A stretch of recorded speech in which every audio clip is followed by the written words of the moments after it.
What would you do? He whispered softly. If your beauty could start a war? If your face alone could launch 1,000 ships? Welcome to Humanity Tales, where we unravel the mysteries that shaped our world. Today, we're diving into a tale so profound, it has echoed through 3,000 years of human history. They say I was the most beautiful woman in the world. She would have told you, her voice carrying both pride and burden. But they never asked if I wanted to be. Before we dive deeper into this fascinating journey, take a moment to join our community of history enthusiasts. Hit that subscribe button and ring the notification bell. You won't want to miss what's coming next. Picture yourself in ancient Sparta, where our story begins. Not in the warrior state it would later become, but in a wealthy kingdom where power and beauty intertwined like serpents in a dance. The year is approximately 1200 BCE, and a child is about to be born who will change the course of history. But this was no ordinary birth. They say my mother was seduced by Zeus himself. Helen might have told you, her voice barely above a whisper. He came to her as a swan, they say, and I was born from an egg alongside my twin sister Clytemnestra. Let that sink in for a moment.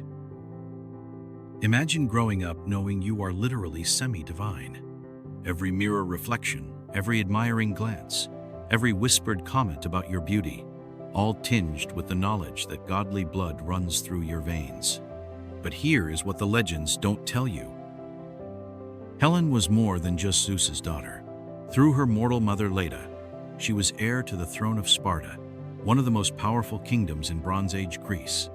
Beauty and power, a combination that would prove as dangerous as it was irresistible. If you are already intrigued by this tale of gods and mortals, give this video a thumbs up and leave a comment below. What would you do if you discovered you were half divine?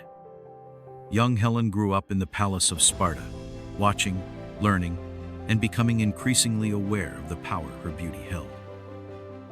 But beauty, as she would learn, was both a gift and a curse. Even as a young girl, her fame spread throughout Greece like wildfire. Kings and princes from every corner of the known world began planning their journeys to Sparta, each hoping to win the hand of the most beautiful woman in the world. But before we delve into the chaos that would unfold, the suits, the schemes, and the oath that would shake the foundations of the ancient world, pause with me for a moment. Consider this. Was Helen truly just a face that launched 1,000 ships? Or was she something more, a woman caught between destiny and desire, between divine heritage and human heart? Stay with us as we unravel this ancient mystery. In our next segment, we'll explore the political powder keg that was Helen's courtship and the fateful decision that would lead to the most famous war in human history.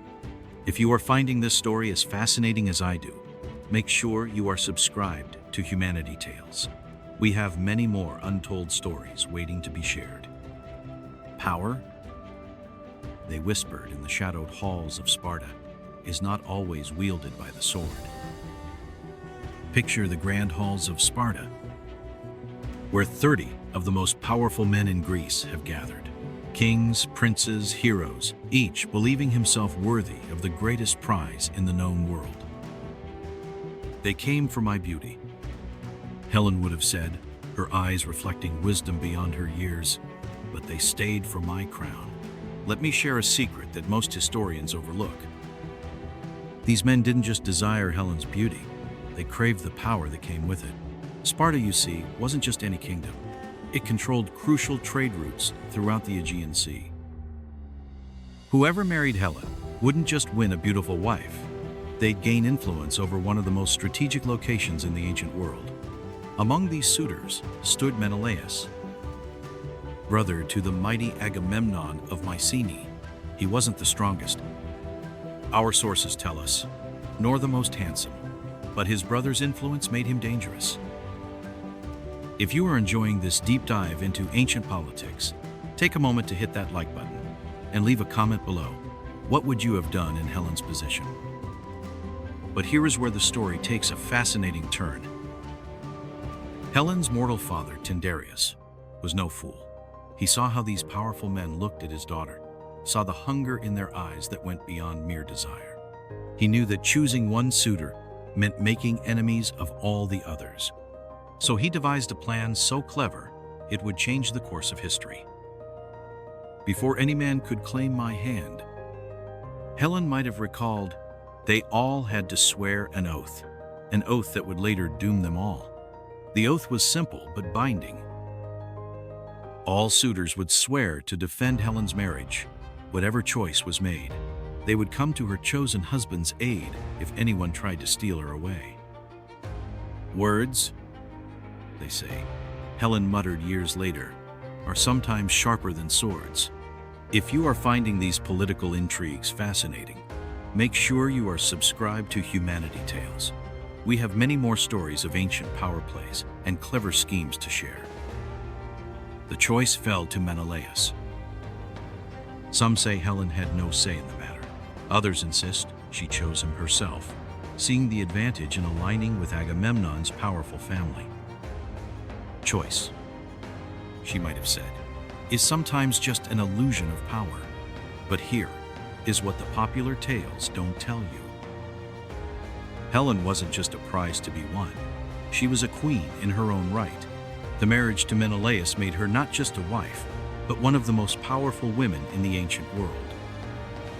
For a time, it seemed the perfect solution: beauty and power united, peace secured through carefully crafted alliances. Yet fate, or perhaps the gods themselves, had other plans. For even as Helen settled into her role as Queen of Sparta, far across the Aegean Sea, in the mighty city of Troy, a prince named Paris was growing up.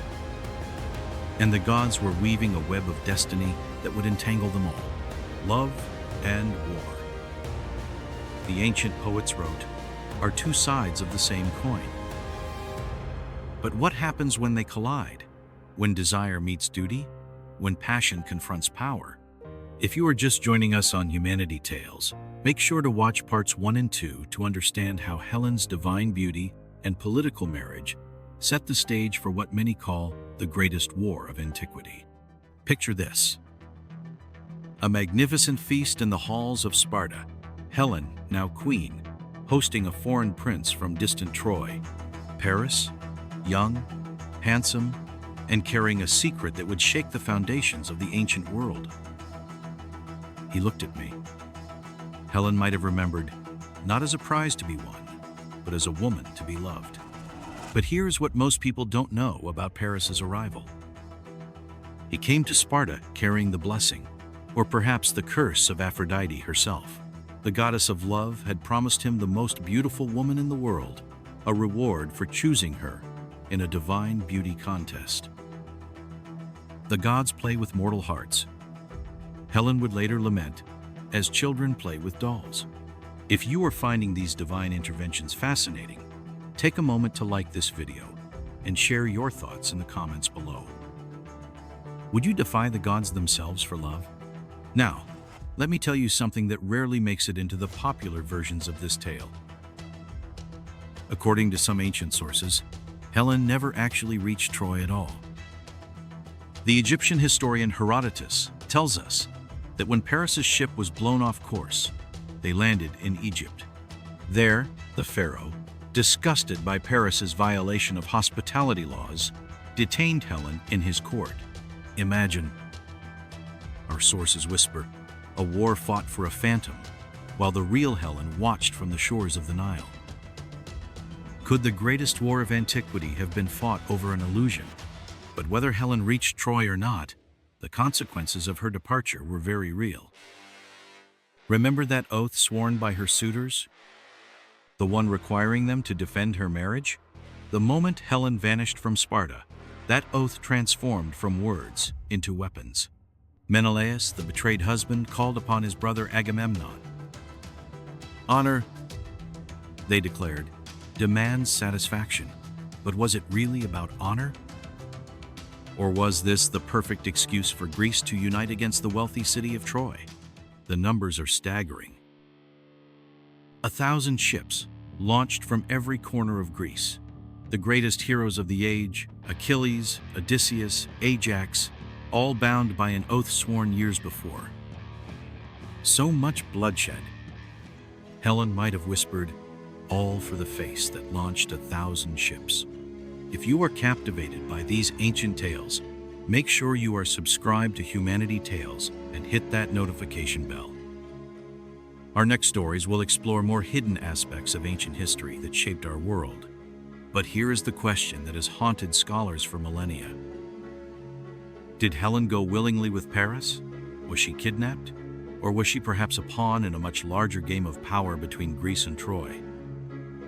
Choice, she might have said, looks different when you are caught between gods and kings.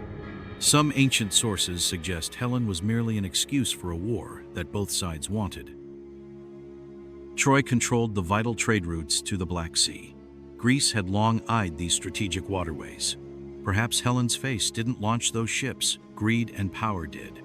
Time, the ancient Greeks believed, reveals all truths. But what happens when time itself becomes a veil, obscuring as much as it reveals?